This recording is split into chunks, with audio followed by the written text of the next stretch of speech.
And I guess the main thing that really sets us apart, especially from other privacy coins, is that we actually develop our own privacy protocols. Our privacy protocols actually do have unique characteristics, right? It doesn't have trusted setup, it has very high anonymity set, and in fact, like a lot of the key ideas of our new privacy protocol, Atlantis Spark, is actually being adapted for use in Monero. So that's pretty interesting. So I think we are one of the few coins that actually put out like privacy research that is adapted for many other coins. Even Beam is also using a modification called Lelantis Mimblewimble as well. And one of the other things is that what we're trying to do right now is to build more like a tokenization layer, which is called Elysium.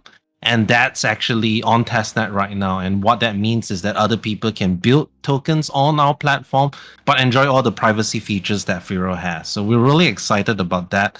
And we actually have a partnership with Oracle that allows people to bridge assets from other chains, like let's say Ethereum, or let's say you want to bridge USDC or DAI over into the Elysium network. You can then have a private stablecoin. So we are really excited about that. So yeah. Dude, Elysium? You said it was Elysium? Yes, that's right. It's on testnet right now. I love that name, first off. And see, that's the thing. When you ask other people, or when I ask other people, what's going on with these projects, a lot of people don't know stuff like that. And that's really interesting, man. The way you articulated that, like, that's what I'm here for. That's what I want to learn. So, can you elaborate on the proposed change of miner rewards? I know there's been, some talk in the community, some good, some bad. Yep. Yeah, I mean, obviously this is a miner focused channel, so this may kind of ruffle a few feathers, but I'm going to be like totally honest right now, right? And this is actually also kind of why I'm very happy to come on this show, is to see whether our miners actually do they care about our project, right? Because all along in Firo's history, right, even since when we were Zcoin, we were always very pro GPU miners. We designed a whole new mining algorithm called MTP, which was kind of state of the art at the time, to explicitly target GPU miners, right, to prevent ASICs, FPGAs, and whatnot. And even now with our recent algorithm change to Firo Power, which is a proc power variant, it's really for the GPU miners, right? And currently our block reward is divided into 50% miners, 35% to the master nodes that provide the security, and 15% to the development team, right? Which is used to. So that equals right now with current prices, it's not a lot. It's about like $50,000 US a month that funds everything. So we're not by any means a rich project, especially when you are hiring cryptographers, which aren't cheap at all, right? But right now the proposal is that we were actually asking ourselves, like, it came actually from a discussion I had with Christy Minahan. I don't know if you Christy Lay Minahan, who is also known as Oh God, a Girl, who was one of the creators of ProcPow. And she was like saying, like, we were just like having a discussion, on general about Firo and mining. And she's like, you guys are overpaying for your security. And this is coming from a miner, right? Someone that used to work for Genesis Mining and all of that. I know she's like kind of controversial, but she's a big proof of work advocate, right? And she's like saying, you guys are overpaying. And I was like starting to think to myself, and we did some analysis, and we're like looking like, wow, all the big miners are not holding the coin. They are, sending them directly to exchanges. And that's one thing, right? But we were also seeing like, we aren't seeing the miners participate in discussions on the community. Most of them, like, even several times, this is not a new thing. Even when we were on MTP, Voscoin also covered us, and there was this guy who was running a solar farm. He's like, yeah, I'm mining Firo, but I'm converting it straight away, right? So, we were asking ourselves, look, we are giving 50% of our block reward to miners, and we have been big supporters of proof of work, especially commodity GPU mining. This is one of the core fundamentals of our project, and yet well, in my opinion, or in many people's opinion, we haven't really seen the support, right?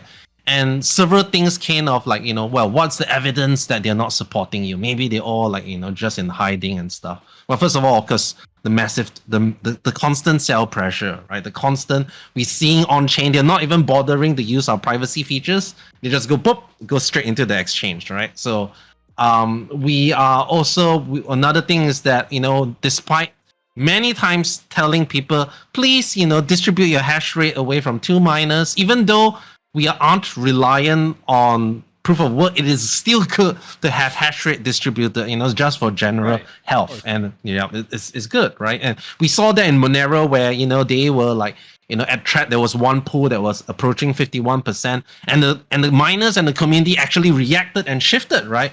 Well, for us, everyone's like, nope, even though we even offer incentives, we even say like, if you go to this pool, they might give you a little bit more. We gave funds to help to distribute the hash rate. None of them bid, right? And I guess the biggest blows was when we switched to Firo Power, which is 100% for GPU miners, right? It also MTP was kind of NVIDIA, like a NVIDIA friendly, but Firo Power was designed to have both AMD and NVIDIA on a more equal footing. And we saw a lot of opportunistic miners come in, trying to take advantage of the initial difficulty, right? And once they came in, once the difficulty kind of like, stabilized, they all switched off and moved to basically the next other profitable coin. So we were thinking to ourselves like, look, are we, as Christy actually mentioned, are we actually overpaying for security if half of our block reward goes to miners that don't really have a stake in the project? Not, and I'm not talking even about like holding the coins, but they just basically this is another coin to mine that doesn't LHR doesn't affect us, low hash rate cards doesn't affect us, and it's just another coin to exchange it for. Then maybe we should think, should we be supporting the miners that aren't really supporting us? I mean, obviously, if miners were a different, like, they should support. And in a way, that's why we created that proposal and why we've been actively reaching out to miners and saying, like, look, what do you guys think? Please weigh in. And so far in the forums, we haven't really seen much good arguments for that. So again, this is just a proposal. It's not set in stone. The whole point of the proposal is to encourage discussion, and especially, we want the miners because they might be the ones that would be most affected by it. But that's only one element of the proposal. The other element of that proposal is, okay, well, if you're cutting the miners, where is that block reward going to? So first of all, we made it a point when I proposed it, is like, look, the development team is not going to take anything extra from this. Of course, there's been some community members say, maybe give 5% more to the dev team, but I don't want to create this controversy that we are trying to enrich the dev team, right? So that's one thing. And so we thought, okay, maybe we switch part of it to the masternode owners, which are providing the primary security for our chain.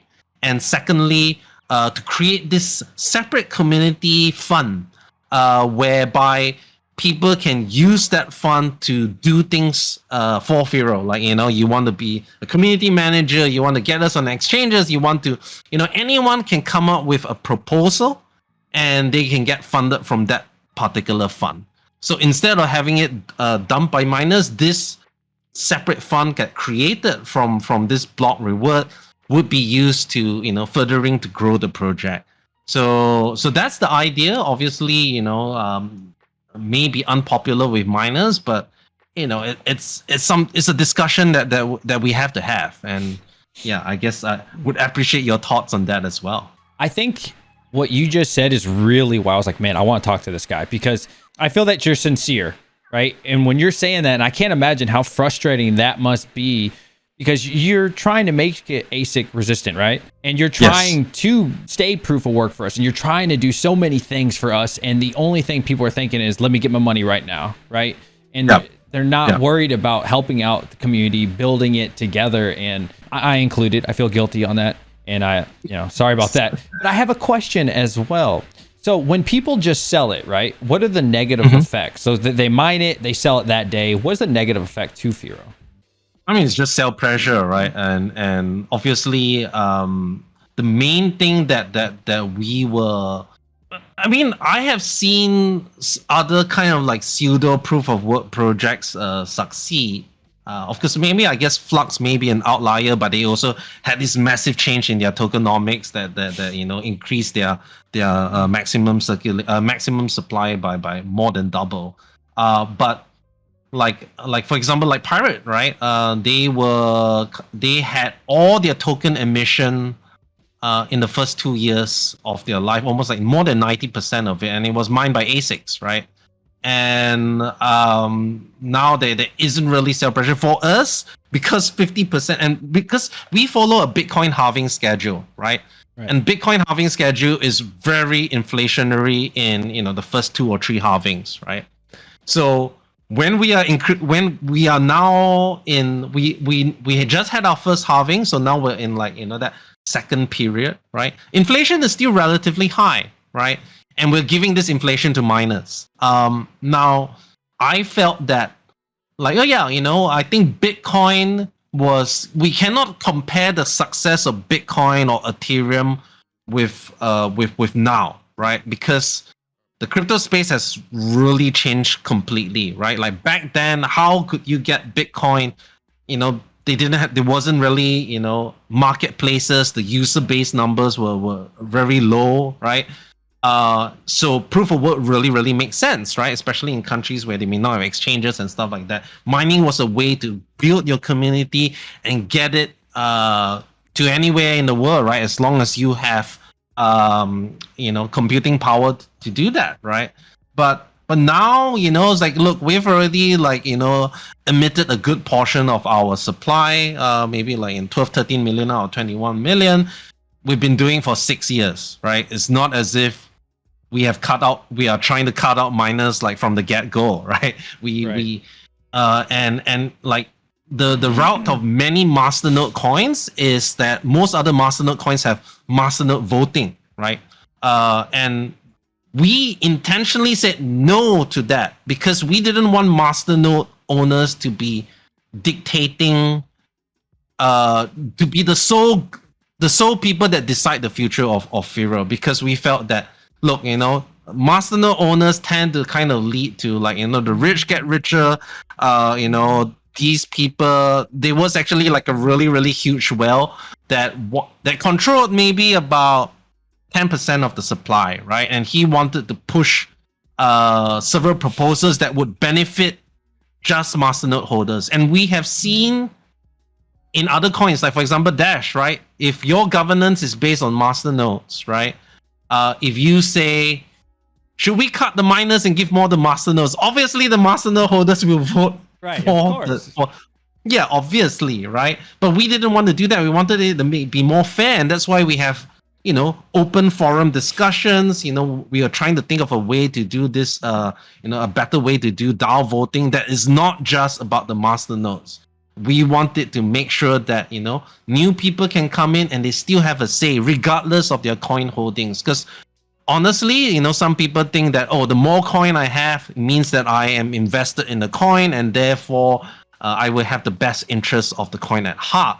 When we have actually seen time and time again with even other projects is that large holders of the coin, if they have governance control, they will vote for their own benefit, not necessarily for the good of the coin. Right. They want their money, right? Kind of makes sense. Yeah, it's like, it's kind of saying that, if people think coin voting should be run like Jeff Bezos or, Elon Musk should be running the country just because they're rich. And we felt really strongly against that, right?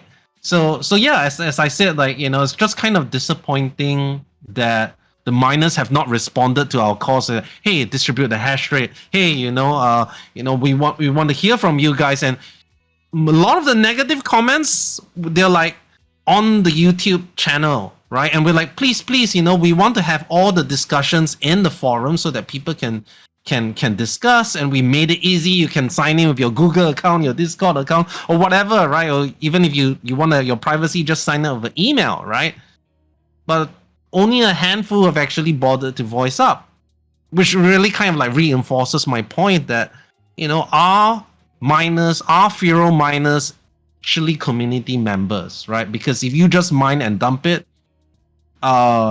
that to me doesn't count as a community member. I mean, yes, you can say that you're indirectly supporting the security, but again, this isn't the primary form of security that Firo has right now, and it just feels like we are giving our coins away to people who don't appreciate us.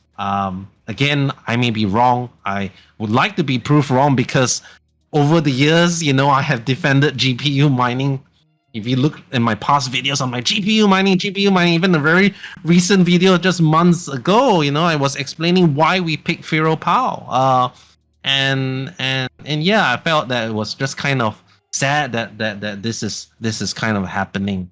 And yeah, I guess one of the things that people have told me, there was like, well, you know, that's not the fault of miners. You haven't given them a reason to hold your coin, or you haven't given them a reason to use your coin. And I really think that that's not true. Like, you know, we have, you know, done many partnerships with other projects, you know, like for example, you can use your Firo and travel in over 2 million over hotels over the world. You can use it to directly pay, right? Really? We're building, we're on Travala, so you can really like pay for any sort of like hotel. Most hotel chains would accept it, and you know, we aren't seeing that. You know, we aren't, and we even like recently got integrated with Binance Pay. You can even like, you know, do all these loads up using Bitrefill. Obviously, Americans can't use Binance Pay, but it's not that we haven't been doing anything. And at the same time, you have to realize that the development team only gets 15%. That means 85% goes to the community, right?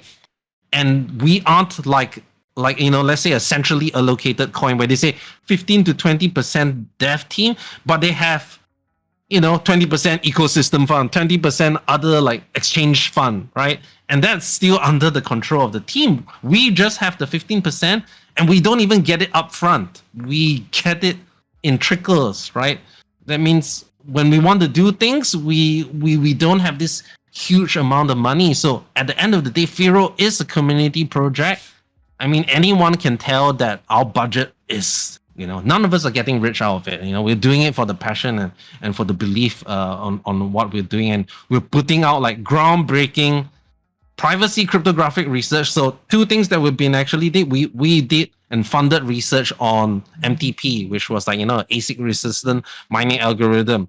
And then we then funded a lot of research in privacy, right? What other coin can you say is not just like taking a protocol from like Zcash or adopting Ring CT, or, you know, using some sort of Mimblewimble thing, but we're actually creating our privacy protocols, paying for the audits, you know, really having a real alternative to, you know, let's say ZK Snarks or Ring CT. I mean, I'm personally very flattered that Monero's next kind of privacy protocol called Seraphis actually looks very similar to Lelantus Spark. Of course, there's going to be some differences in the way we implement it, which I guess we can talk about later. But you know, we really have stayed true to our purpose, and just kind of unfortunate that, you know, our kind of ideals about GPU mining and commodity mining have kind of feels like, you know, it's been like a bit more mercenary than anything. And I would love to see that change. You know, if miners say like,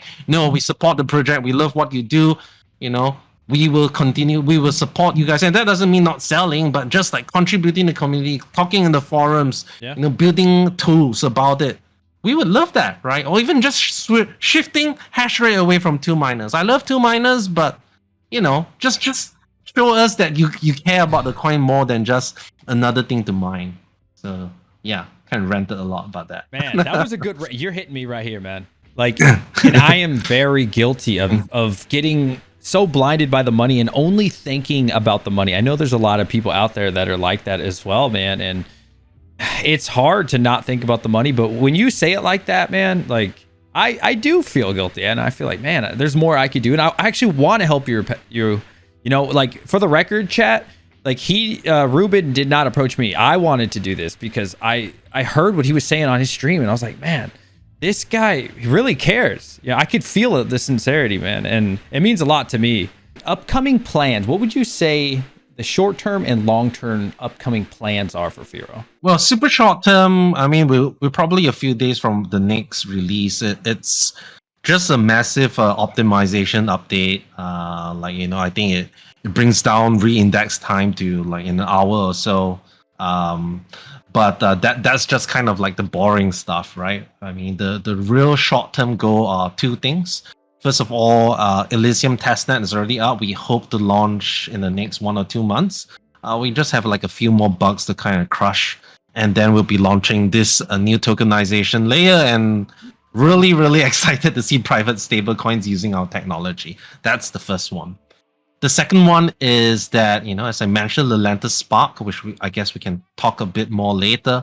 It's coming. We've already kind of built all the cryptographic coding. The cryptography itself already has been audited, which was raised partially using community funds, so that was great, and donations. And that's undergoing. We'll be starting the wallet implementation code pretty soon, and we hope to release that, I don't know, by Q2 of this year. You know, fingers crossed, obviously, but that's really our next big thing. This really overarching privacy protocol that, you know, really has, I feel that has the best balance of all the, you know, different trade-offs that current privacy protocols have. Yeah, require sufficient hash rate to attack our chain. So yeah, so we like this 2-layer protection, and I feel like it's a nice balance because, you know, some people say, oh, why didn't you go proof of stake and masternodes, right? But the problem there is that they're kind of the same group of people. They're coin owners, right? They're coin holders. While with miners, at least miners are not necessarily coin holders. They're like kind of a separate class of people. And we think for a privacy coin, it's good to have separate classes of people providing different elements of security on our chain. Yeah, loved it. You're making me proud. You know what? I also feel a little guilty because I'm not currently mining anymore. And you know, hearing how passionate you are about the project, man, I want to support it, man. I'm gonna figure that out. We're gonna get something going for sure on that.